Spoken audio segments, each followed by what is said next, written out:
स्वागत है बच्चों आपका आज के सेशन में। तो प्रश्न एक देखिए, ये एक एक नंबर के हैं कि साइन थीटा गुणा कोसिकेंट थीटा बराबर है खाली स्थान शून्य क पार्ट ख माइनस एक या ग एक।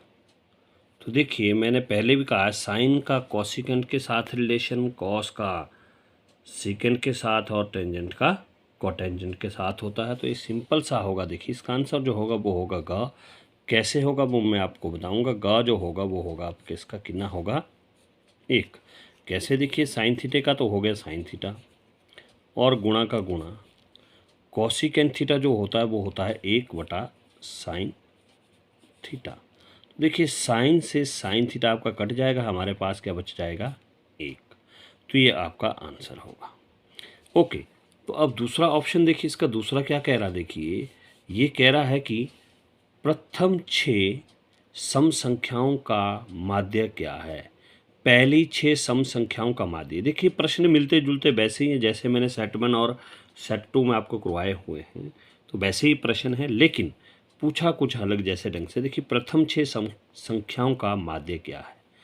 क 8, ख 7 या ग 6। तो ये किए बिना होगा नहीं। पहले तो प्रथम 6 सम संख्याएं, तो पहले आपको 6 सम संख्याएं लिखनी पड़ेगी। प्रथम 6 सम संख्याएं वो आपको लिखनी पड़ेगी पहले। देखिए कौन कौन सी हुई पहली 6 सम संख्याएं। सबसे पहले तो 2 आ गया, फिर 4, फिर 6, फिर 8, फिर 10 और फिर 12। पहली 6 सम संख्याएं 2, 4, 6, 8, 10, 12, 1, 2, 3, 4, 5, 6। तो देखिए अब इनका माध्य पूछा तो माध्य क्या होता है। माध्य होता है प्रेक्षणों का योग बटा प्रेक्षणों की संख्या। यानी कि प्रेक्षण के बीच में पहली आ गई 2, फिर जमा 4, फिर जमा 6, जमा 8, जमा 10 और जमा 12 और सबका बटा कितना हो जाएगा आपका 6। ठीक है, बटे में 6 क्यों आएगा, जितनी ये संख्याएं उतनी 1, 2, 3, 4, 5, 6 जोड़िए इनको। 4, 2, 6, 6, 6, 12, 12, 8 बी 10, 30, 30, 12, 42। कितना हो गया आपका 42 और बटा 6 का 6। तो देखिए 6 से करता, देखिए 6 कम 6, 6 सते 42। ये आ गया देखिए 7। तो हमारा आंसर कितना आ गया देखिए 7। तो 7 ऑप्शन कौन सा देखिए वो है ख। तो आपका जो आंसर होगा वो होगा ख। क्या होगा ख और साथ में इसको लिखेंगे आप क्या 7। तो ये आपका आंसर होगा। ओके, तो उसके बाद प्रश्न 3 देखिए क्या कह रहा है। ये कह रहा देखिए कि थीटा के किस मान के लिए साइन थीटा और कॉस थीटा का मान बराबर होगा। 30 डिग्री, ख 45 डिग्री और ग 60 डिग्री। वो मैं आपको बता चुका हूँ। Sine theta cos theta 45 degree पर बराबर होते हैं। उसी तरह tangent theta cotangent theta 45 degree पर बराबर होते हैं और सीकेंट थीटा और कॉसिकेंट थीटा वो भी 45 डिग्री पर बराबर होते हैं। तो आपका जो आंसर आएगा वो आएगा 45 डिग्री, यानी कि ख। क्या होगा आपके इसका उत्तर ख और आप लिखेंगे कितना 45 डिग्री। प्रश्न 4 देखिए, वृत्त को 2 बिंदुओं पर प्रतिच्छेद करने वाली रेखा को खाली स्थान कहते हैं। क चाप, ख छेदक रेखा, ग स्पर्श रेखा। वृत्त जैसे देखिए ये मान लो वृत्त है आपका, ठीक है। बात की प्रतिच्छेद। प्रतिच्छेद करने का मतलब क्या, इस वृत्त को इस तरह से जैसे छेद करेगी ये, इसको बोलेंगे प्रतिच्छेद। जैसे बिंदु ए आया और बी आया, तो ये प्रतिच्छेद मतलब क्या होगा, ये छेदक यानी कि छेद कर रही तो क्या होगा वो छेदक रेखा। तो आपको होगा ख ऑप्शन। क्या होगा ख। तो ये होगा ख और आप लिखेंगे छेदक रेखा। क्या लिखेंगे छेदक रेखा। ठीक है, अब अगला जो प्रश्न देखिए कि यदि एक वृत्त का परिमाप और क्षेत्रफल संख्यात्मक रूप से बराबर है तो उस वृत्त की त्रिज्या है। देखिए एक वृत्त का परिमाप और क्षेत्रफल संख्यात्मक रूप से बराबर है तो उस वृत्त की त्रिज्या होगी। क लिया है 2 मात्रक, ख पाई मात्रक और ग 4 मात्रक। अब ये प्रश्न आपको हल करना पड़ेगा। देखिए क्या होगा कि जैसे मान लो इन्होंने कही है बात, वृत्त का परिमाप, वृत्त का परिमाप, परिमाप मतलब परिधि, परिमाप मतलब क्या है, परिधि, परिमाप और क्षेत्रफल बात की है क्या है, वो आपस में बराबर है, क्या किया है, बराबर है। यानी कि परिमाप हो गया परिधि, वृत्त की परिधि क्या होती है 2πr, बराबर क्षेत्रफल, क्षेत्रफल क्या होता है वृत्त का πr²। अब जो आप देखिए 2 का 2 हो गया, बीच में क्या चिन्ह गुणा, पाई, पाई रहने दीजिए, बाई/7 भी लिख सकते हैं आप, आर का आर बराबर है पाई का पाई, r² का मतलब क्या है कि r गुणा r। देखिए परिमाप का मतलब परिधि, वृत्त की परिधि का सूत्र 2πr, क्षेत्रफल, क्षेत्रफल का सूत्र πr², क्योंकि बात की है देखिए वृत्त का परिमाप और क्षेत्रफल। वृत्त का परिमाप मतलब वृत्त की परिधि, उसकी परिधि का फॉर्मूला 2πr, क्षेत्रफल πr²। अब हमने क्या किया 2 का 2, बीच में गुणा का चिन्ह, पाई गुणा r बराबर है पाई का पाई, r² मतलब r गुणा r। अब जब भी बाएं और दाएं पक्ष के बीच में अगर बराबर है का साइन है तो आप क्या करेंगे, उनको आप काट सकते हैं। देखिए पाई से पाई कट गया और r से r कट गया, तो हमारे पास देखिए कितना आ गया हमारे पास से, तो अब देखिए 2 का 2 बराबर है, यहाँ बच गया r, तो इसलिए r क्या है, r हमारे पास त्रिज्या है, r किसके बराबर आ गया, वो आ गया 2 के बराबर, तो इसलिए इसकी त्रिज्या कितनी होगी 2 कहा है तो 2 मात्रक। अब जो भी है चाहे त्रिज्या लंबाई में होगी, देखिए वृत्त की त्रिज्या क्या होगी, जैसे इस तरह यहाँ से यहाँ तक ये क्या है लंबाई है, लंबाई की इकाई क्या है, या तो सेंटीमीटर या किलोमीटर या मिलीमीटर, तो अब नहीं दिए तो हम मात्रक लेंगे, तो इसलिए आपका उत्तर होगा 2 मात्रक। क्या होगा 2 मात्रक, और क इसका ऑप्शन है तो आप लिखेंगे 2 मात्रक।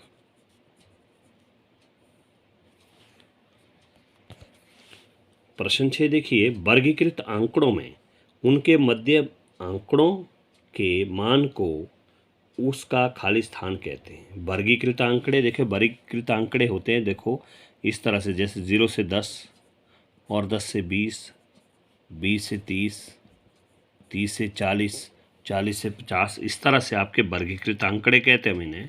और कहा है कि इनके आंकड़ों के मध्य मान को उसका खाली स्थान कहते हैं।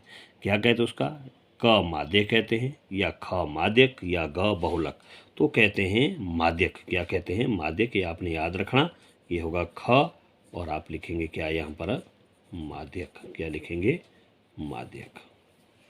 ओके।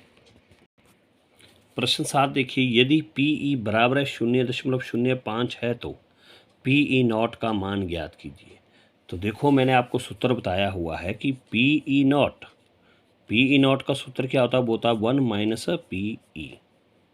तो देखिए अभी क्या करेंगे आप, PE नॉट, क्या PE नॉट दिया है, नहीं दिया है, PE नॉट का तो रह गया PE नॉट, यानी कि PE नहीं बराबर 1 का 1 माइनस PE कितना दिया देखो 0.05, 0.05।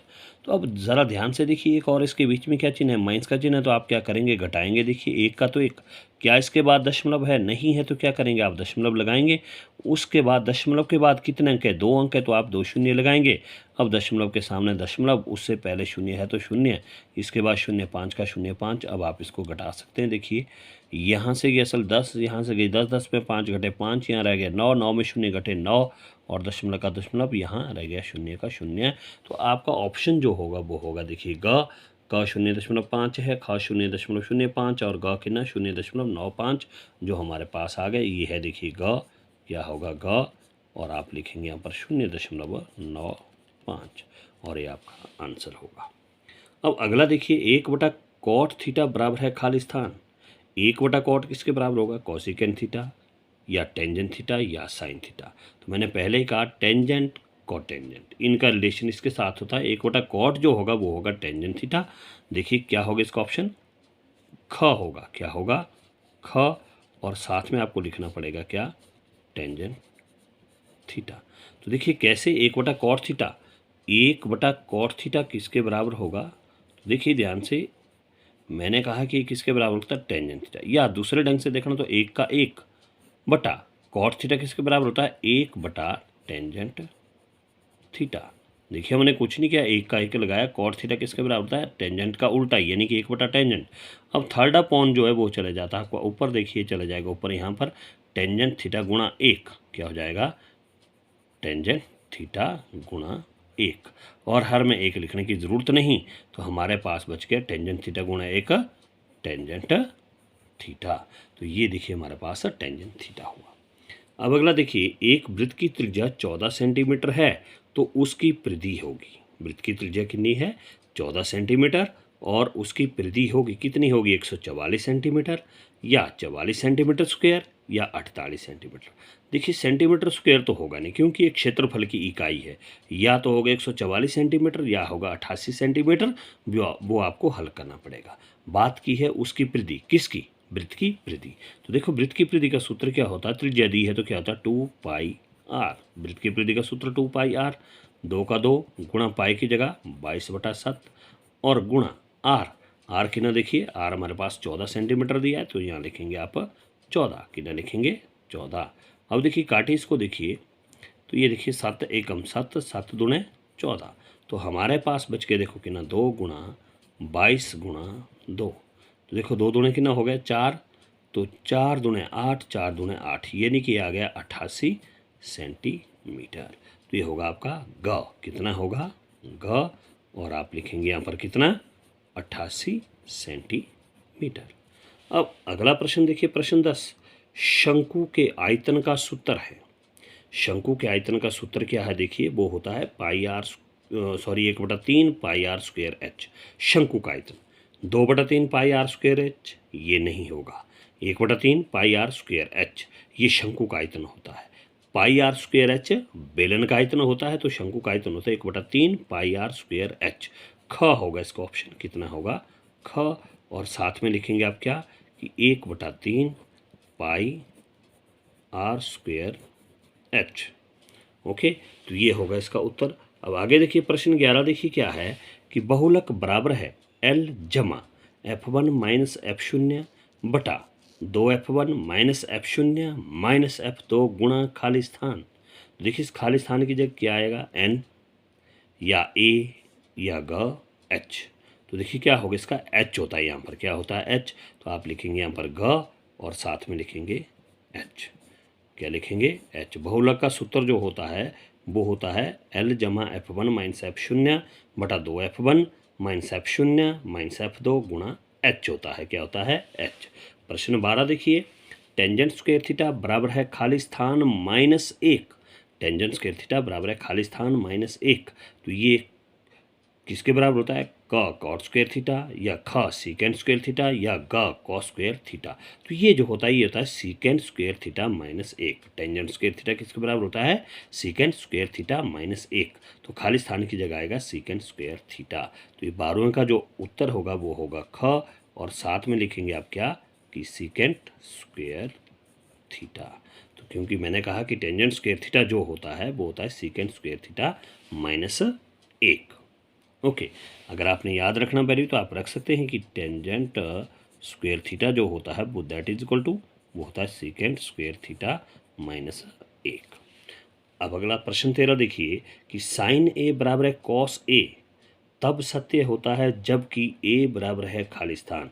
देखिए साइन ए का मतलब साइन थीटा, कॉस ए का मतलब कॉस थीटा, कब बराबर होते हैं, जब ए यानी कि थीटा, थीटा मतलब कोण, कोण किसके बराबर हो, 60 डिग्री या 30 डिग्री या 45 डिग्री। वो मैं बता चुका हूँ आपको, साइन कॉस 45 डिग्री पर बराबर होते हैं, टेंजेंट कॉट 45 डिग्री पर बराबर होते हैं, और सेकेंड कॉसेकेंड 45 डिग्री पर बराबर होते हैं। तो इसलिए हमारे पास ग उत्तर होगा इसका, क्या होगा ग, और साथ में आप क्या लिखेंगे इसको 45 डिग्री, क्या लिखेंगे 45 डिग्री। ओके, प्रश्न 14 देखिए कि कोण थीटा वाले त्रिज्याखंड का क्षेत्रफल होगा, कोण थीटा वाले त्रिज्याखंड, यानी कि त्रिज्याखंड का क्षेत्रफल क्या होता है, वो होता है थीटा बटा 360 गुणा पाई आर स्क्वायर। तो देखिए क दिया थीटा बटा 360 गुणा 2 पाई आर, और ख दिया थीटा बटा 180 गुणा 2 पाई आर, और ग दिया है थीटा बटा 360 गुणा पाई आर स्क्वायर।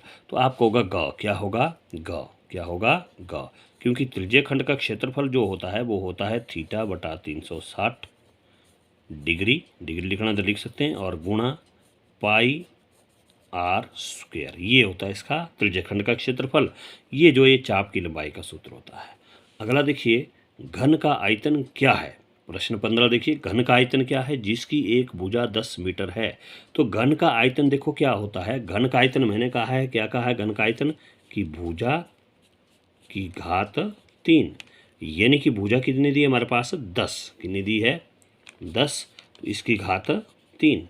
तो देखिए 10 को कितनी बारी गुणा करेंगे आप, 3 बारी, 10 गुणा 10 गुणा 10, एक एकम एक, एक एकम एक, तो 1 2 3 0, 1 2 3 0। और बात देखिए, बात की है क्या, मीटर, मीटर है तो ये होगा मीटर क्यूब, क्या होगा यहाँ पर, मीटर क्यूब, कितना होगा, मीटर क्यूब।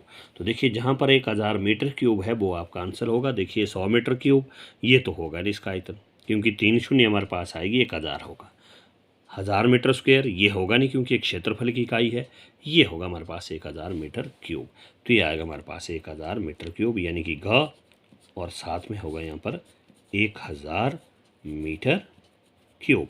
अगला प्रश्न देखिए, ये जो प्रश्न 16 है, गोले का पृष्ठीय क्षेत्रफल क्या होगा जिसकी त्रिज्या जो 2 सेंटीमीटर है। देखिए गोले का पृष्ठीय क्षेत्रफल क्या होगा जिसकी त्रिज्या 2 सेंटीमीटर है।